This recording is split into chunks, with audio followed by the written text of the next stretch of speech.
আজকের পর্বে আপনাদের সাথে বিয়েবাড়ির শাহী জর্দা পোলাওয়ের রেসিপিটা শেয়ার করব। একদম ঝটপট ওয়েতে অথেন্টিক টেস্টটা ধরে রেখে কিভাবে রান্না করবেন বিয়েবাড়ির এই জর্দা পোলাওয়ের রেসিপিটা, সেটা একদম A to Z আপনাদের সাথে শেয়ার করব। সো হে এভরিওয়ান, আসসালামু আলাইকুম, this is Israt from Israt Shah's lifestyle. কথা না বাড়িয়ে মূল ভিডিওতে যাওয়া যাক। তো প্রথমত এখানে আমি 2 কাপ পরিমাণ চাল নিয়েছি।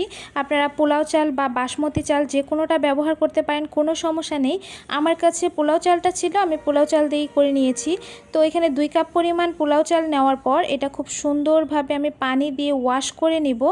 আর ওয়াশ করে একদম 30 মিনিটের জন্য আমি রেখে দিব। যদি পারেন তো রেখে দিলে ভালো, আর যদি সময় না থাকে আপনারা ইনস্ট্যান্ট রান্না করতে পারেন, কোনো সমস্যা নেই। তো 30 মিনিট পর আমি স্ট্রেনারে উঠিয়ে নিয়েছি। আর এদিক দিয়ে চুলায় একটা হাঁড়ি বসিয়ে দিয়েছি। এখানে কয়েকটা গরম মশলা দিয়েছি আস্ত। দেওয়ার পর এখানে ফুড কালার ব্যবহার করছি। জর্দার যে কালারটা হয় এটা জর্দার রং হিসেবেও পাওয়া যায়, আবার অনেক সময় ফুড কালার হিসেবেও পাওয়া যায়। পানিটা যখন এরকম আর কি বলক উঠে যাবে তখন এই পর্যায়ে আমি চালগুলো দিয়ে দিচ্ছি। আর এই চালটা আমি একদম স্ট্রেনারে উঠিয়ে বেশ কিছুক্ষণের জন্য রেখে দিয়েছিলাম। তো এখানে আমি কিছুটা তেল ব্যবহার করছি, আপনারা চাইলে এটা স্কিপ করতে পারেন, কোনো সমস্যা নেই। যদি পানির পরিমাণটা বেশি দেন এমনিতেই ঝরঝরে হবে। আর চেষ্টা করবেন যেখানে যেই হাঁড়িতে আপনি এই চালটা বয়েল করবেন সেটা যেন অনেক বেশি পরিমাণ পানি দিয়ে বয়েল করতে পারেন, তাহলে কিন্তু খুব ভালো হবে। এটা যখন 70% বয়েল হবে, মানে ভাতের ভিতরে চালটা রয়েই যাবে, সেই পর্যায়ে আপনি নামিয়ে নেবেন, একদম স্ট্রেনারে উঠিয়ে নেবেন, সঙ্গে সঙ্গে নিয়ে সাইড করে রেখে দিবেন। এখানে কড়াইয়ে আমি বেশ কিছু পরিমাণ ঘি দিয়েছি, আর এটা রান্না করব শুধুমাত্র ঘি দিয়ে।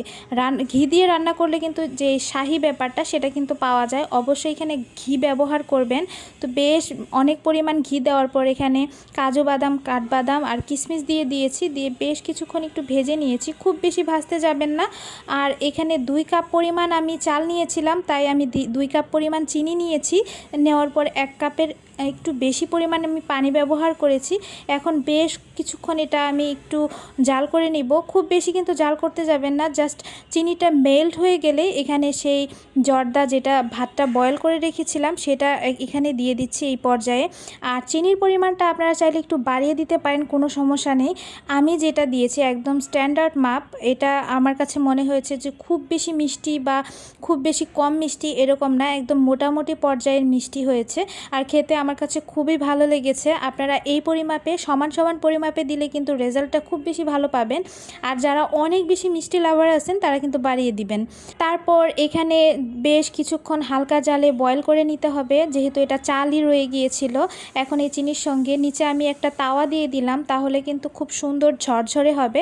আপনারাও চেষ্টা করবেন যে এই স্টেপগুলো ফলো করার, তাহলে কিন্তু আপনাদের জর্দাটাও অনেক বেশি সুন্দর হবে। তো এই পর্যায়ে দেখতে পাচ্ছেন জর্দাটা একদমই হয়ে এসেছে। তো এখানে আমি ব্যবহার করব হচ্ছে মুরব্বা। যদি আপনার হাতের কাছে না থাকে আপনারা স্কিপ করতে পারেন, কোনো সমস্যা নেই। তবে জর্দায় একটা মুরব্বা যদি দেওয়া হয় তাহলে কিন্তু খেতে খুবই ভালো লাগে। তারপর এখানে মুরব্বা দেওয়ার পর আমি কিছুক্ষণ আবারও নেড়েচেড়ে নেব। নেড়েচেড়ে নেওয়ার পর এখানে যে জর্দাতে আমরা মিষ্টি খাই, এই মিষ্টিগুলো আমি কিনে নিয়ে এসেছিলাম। তো বাসায়ও বানানো যায়, আপনারা চাইলে বাসায় বানিয়ে নিতে পারেন, কোনো প্রবলেম নেই। তো এখানে একটা একটা করে আমি মিষ্টিগুলো দিয়ে দিব। আর আমার জর্দাটা কিন্তু একদমই রেডি। আমি খুবই অল্প সময়ে একদম ঝটপট ওয়েতে এটা রান্না করেছিলাম, আর খেতে কিন্তু খুবই মজা হয়েছিল। আপনারা যারা জর্দা লাভার আছেন এই রেসিপি ফলো করে একবারের জন্য হলেও ট্রাই করে দেখবেন, একদম বেস্ট একটা জর্দার রেসিপি পাবেন। তো আজকের ভিডিওটা আপনাদের কাছে কেমন লাগলো অবশ্যই জানাবেন। সবাই ভালো থাকবেন, সুস্থ থাকবেন। Thanks for watching, bye bye.